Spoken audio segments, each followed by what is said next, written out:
നമസ്കാരം. ജയശങ്കർ, വള്ളുവനാട് മാട്രിമോണിയൽ, ഒറ്റപ്പാലം. ഇന്ന് പറയാൻ പോകുന്ന ആൺകുട്ടിയുടെ പേര് രാകേഷ് ജി നായർ. 5'10" ഹൈറ്റ്, 37 വയസ്സ്, 80 kg വെയിറ്റ്. M.Com പൂനെ യൂണിവേഴ്സിറ്റിയിൽ നിന്ന് പാസ്സായിരിക്കുന്നു. അദ്ദേഹത്തിൻ്റെ നക്ഷത്രം വന്നിട്ട് തിരുവോണമാണ്. ഇപ്പോൾ ദുബായിലാണ് വർക്ക് ചെയ്യുന്നത്. ഫാമിലി സ്റ്റാറ്റസ് ഒക്കെ ഉള്ള ഒരു പൊസിഷനിലാണ് അദ്ദേഹം ഇരിക്കുന്നത്. നല്ല ഒരു ഹെൽത്ത് കെയർ ഡിപ്പാർട്ട്മെൻറ്റിലാണ് വർക്ക് ചെയ്യുന്നത്. അച്ഛൻ ഗോവിന്ദൻകുട്ടി നായർ. അവർ പൂനെയിലാണ് സെറ്റിൽ ചെയ്തിരിക്കുന്നത്. പൂനെയിലായിരുന്നു അദ്ദേഹം വർക്ക് ചെയ്തിരുന്നത്. അമ്മ ഇന്ദിര നായർ.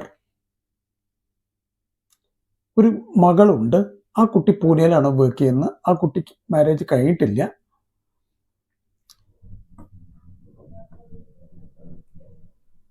ഇവർ സെറ്റിൽ ചെയ്തിരിക്കുന്നത് പൂനെയിലും ഷൊർണൂർ കവളപ്പാറ എന്ന് പറഞ്ഞ സ്ഥലത്തുമാണ്. അപ്പോൾ രണ്ട് ദിക്കിലും അവർക്ക് വീടുണ്ട്. കുറച്ച് ദിവസം പൂനെയിൽ, കുറച്ച് ദിവസം ഷൊർണൂർ, ഇങ്ങനെയൊക്കെ ആയിട്ടാണ് അവർ കഴിയുന്നത്. അച്ഛൻ ഗോവിന്ദൻകുട്ടി നായർ ഓഫീസിലിടയ്ക്കൊക്കെ വരാറുണ്ട്. നാട്ടിൽ വരുമ്പോഴൊക്കെ വരും, കാര്യങ്ങളൊക്കെ പറയും. ഏതൊരു പാരൻറ്റിൻ്റെ പോലെ അച്ഛൻ കുറച്ച് വറീഡായിട്ടാണ് എനിക്ക് തോന്നിയത്. മകൻ്റെ വിവാഹം നടക്കുന്നില്ല എന്നുള്ളൊരു വിഷമം അദ്ദേഹത്തിനുണ്ട്. നല്ല ഒരു എക്സലൻ്റ് തറവാട്ടുകാർ എന്ന് തന്നെ പറയാം. കവളപ്പാറയിലെ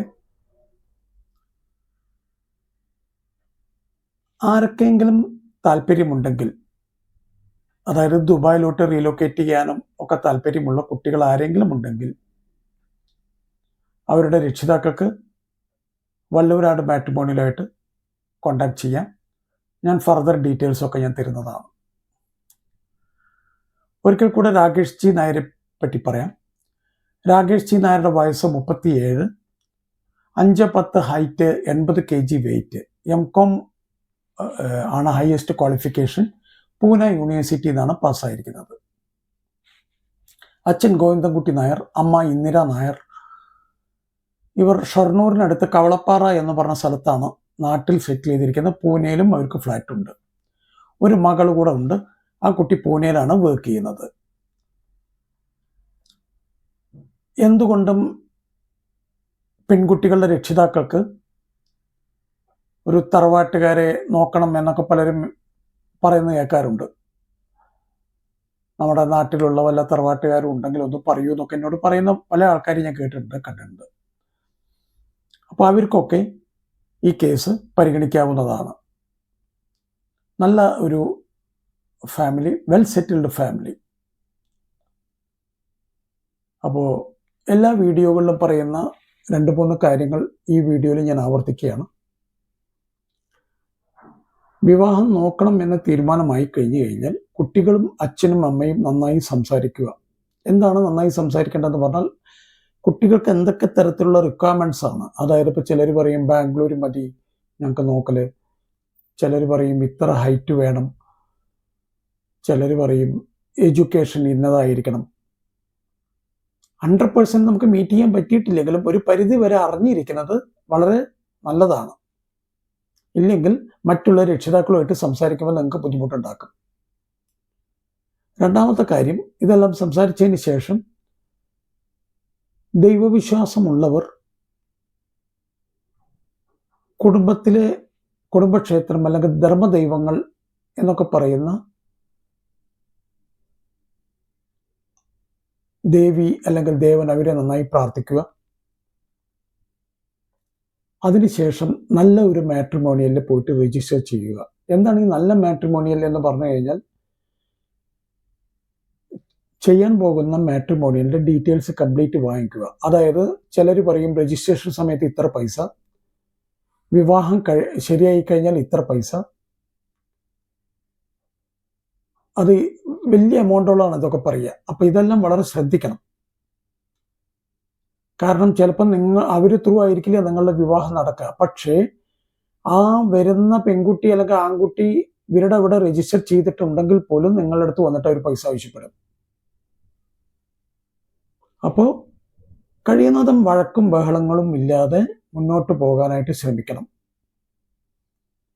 കാരണം ഒരു വിവാഹം എന്ന് പറയുന്ന ഒരു മംഗളകർമ്മത്തിലോട്ട് പോകുന്ന സമയത്ത് കഴിയാവുന്നത്ര ടെൻഷൻ ഇല്ലാതെ മുന്നോട്ട് പോകാൻ ശ്രമിക്കുക.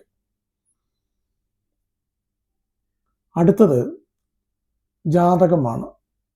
ജാതകത്തിനെ പറ്റി കൂടുതൽ പഠിച്ചിരിക്കരുത്. ഈ വിവാഹം കഴിയുന്നവരെ ഞങ്ങൾ ജാതകത്തിനെ പറ്റി പഠിക്കില്ല എന്നുള്ളത് അച്ഛനമ്മമാർ അങ്ങ് തീരുമാനിക്കുക. കഴിയാവുന്നത്ര കുറഞ്ഞ് സംസാരിക്കുക ജാതക വർത്തമാനങ്ങൾ. കാരണം നമ്മൾ എന്ത് പറഞ്ഞു കഴിഞ്ഞാലും അത് ചിലപ്പോൾ വലിയ വിഡ്ഢിത്തങ്ങളായി മാറുന്ന ഒരു കാഴ്ചയാണ് കാണുന്നത്. ചിലർ പറയും മരദോഷം, ഒരു ദോഷം, 1.5 ദോഷം, 2 ദോഷം, 2.5 ദോഷം, ശുദ്ധജാതകം, 7 ചൊവ്വ, കുജദോഷം. അപ്പം ഇങ്ങനെയൊക്കെ പറയുന്ന പല പ്രൊഫൈലുകൾ ഞാൻ വായിക്കാറുണ്ട്. കഴിയുന്നതും ആ വക വർത്തമാനങ്ങൾ കഴിയാവുന്നത്ര കുറയ്ക്കുക. ഇഷ്ടപ്പെട്ട പ്രൊഫൈൽ കണ്ടു കഴിഞ്ഞാൽ ആൺകുട്ടിക്കും പെൺകുട്ടിക്കും ഇഷ്ടപ്പെട്ടു, അച്ഛനമ്മമാർക്ക് ഇഷ്ടപ്പെട്ടു എങ്കിൽ തീർച്ചയായും 3, 4, 5, 6 ജ്യോത്സ്യൻ്റെ അടുത്ത് പോയാലും വിരോധമില്ല. ഏതെങ്കിലും ഒരു ജ്യോത്സ്യൻ പറയുകയാണ് ഇത് വെച്ച് മുന്നോട്ട് പോയിക്കോളൂ എന്ന് പറഞ്ഞാൽ അത് വെച്ച് മുന്നോട്ട് പോവുക. അല്ലാതെ ആ പണിക്കർ പറഞ്ഞത് ഇതാണല്ലോ ചേരില്ല എന്നാണല്ലോ, ഈ പണിക്കർ പറഞ്ഞല്ലോ ഇത് ചേരുന്നുള്ളത്, ഇങ്ങനെയൊക്കെ പറയുന്ന ആളുകളെ ഞാൻ കണ്ടിട്ടുണ്ട്. നമുക്കിതൊരു റിസർച്ച് ചെയ്യലല്ല നമ്മളുടെ ജോലി. ആസ്ട്രോളജിയിൽ റിസർച്ച് ചെയ്യലല്ല നമ്മളുടെ ആവശ്യം. മറിച്ച് കാര്യങ്ങൾ ഭംഗിയായിട്ട് മുന്നോട്ട് കൊണ്ടുപോവുക. അടുത്തത്, ഇതെല്ലാം ജാതകമൊക്കെ, പ്രൊഫൈലൊക്കെ, ഫാമിലിയൊക്കെ, കുട്ടികൾക്ക് ഫോട്ടോ കണ്ടു ഇഷ്ടപ്പെട്ടുവെങ്കിൽ ഒരു 15 ദിവസമെങ്കിലും മിനിമം കുട്ടികൾ തമ്മിൽ വാട്സാപ്പ് ചാറ്റിൽ കൂടെ മുന്നോട്ട് പോകണം. വാട്സാപ്പ് ചാറ്റിൽ കൂടെ മുന്നോട്ട് പോകുന്ന സമയത്ത് ഇവർ കൃത്യമായിട്ട് സംസാരിക്കേണ്ട, ഒരു അടിസ്ഥാനപരമായിട്ട് സംസാരിക്കേണ്ട 4-5 കാര്യങ്ങൾ ഉണ്ട്. ഒന്ന്, ആസ് ഓഫ് നൗ അല്ലെങ്കിൽ പ്രസൻ്റ്ലി വല്ല ലവ് അഫെയറും ഉണ്ടോ എന്ന് ചോദിക്കണം. കഴിഞ്ഞ കഥകളൊന്നും നമുക്ക് കേൾക്കേണ്ട കാര്യമില്ല. രണ്ടാമത്തെ കാര്യം, ഫാമിലി ബാക്ക്ഗ്രൗണ്ട് നന്നായിട്ട് അന്വേഷിക്കുക. അച്ഛൻ, അമ്മ, അച്ഛൻ എന്തായിരുന്നു, അച്ഛൻ എന്താ പഠിച്ച്, അമ്മ എന്തായിരുന്നു, അമ്മ എന്താ പഠിച്ച്, അവരുടെ ജോലി എന്തായിരുന്നു, നാട്ടിൽ എവിടെയാണ്, ഇപ്പോൾ എവിടെയാണ്, അങ്ങനെ എല്ലാ കാര്യങ്ങളും നന്നായിട്ട് മനസ്സിലാക്കുക. മൂന്നാമത്തെ കാര്യം, എഡ്യൂക്കേഷൻ. എവിടെയാണോ പഠിച്ചത് അതിനെക്കുറിച്ച് നന്നായിട്ട് മനസ്സിലാക്കുക. അതൊക്കെ കൃത്യത ഉണ്ടോ എന്നുള്ളതൊക്കെ ഒന്ന് ഉറപ്പുവരുത്തുക. അത് ഉറപ്പുവരുത്താൻ കോർപ്പറേറ്റ് കമ്പനികളിലൊക്കെയാണ് ജോലി ചെയ്യുന്നതെങ്കിൽ വലിയ ടെൻഷൻ വേണ്ട എഡ്യൂക്കേഷനെ പറ്റി. പക്ഷെ ഇവിടെ എന്താ സംഭവിക്കുക എന്ന് പറഞ്ഞാൽ, ഇപ്പം കോർപ്പറേറ്റ് കമ്പനികളാണെങ്കിലും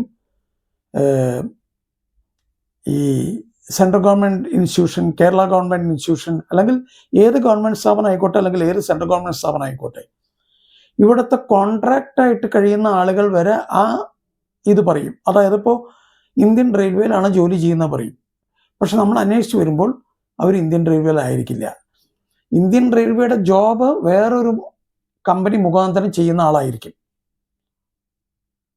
സ്റ്റേറ്റ് ബാങ്കിൽ, ഇപ്പോൾ സ്റ്റേറ്റ് ബാങ്കിൽ ക്രെഡിറ്റ് കാർഡ് കൊടുക്കുന്ന ആളുകൾ അവരും എഡ്യൂക്കേറ്റഡ് കുട്ടികൾ തന്നെയാണ്.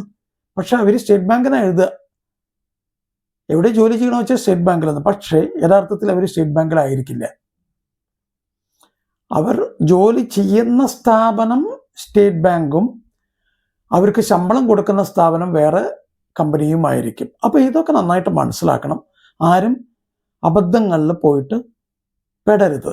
അതായത് ഞാൻ പറയുന്നത് ഇതൊന്നും അബദ്ധം എന്ന് ഞാൻ എന്തുകൊണ്ടാണ് പറഞ്ഞത് വെച്ചാൽ, നിങ്ങൾ സ്റ്റേറ്റ് ബാങ്ക് ആണ് എന്ന് വിചാരിച്ച് വിവാഹം കഴിപ്പിക്കാൻ എന്ന സമയത്ത് ഇതൊക്കെ മനസ്സിലാക്കണം. അപ്പോൾ അവർക്ക് പ്രൈവറ്റ് മറ്റുള്ള കമ്പനിയിലെ ജോലി ചെയ്യുന്ന പറഞ്ഞാൽ ഒട്ടും ഒരു കുറവായി കാണണ്ട.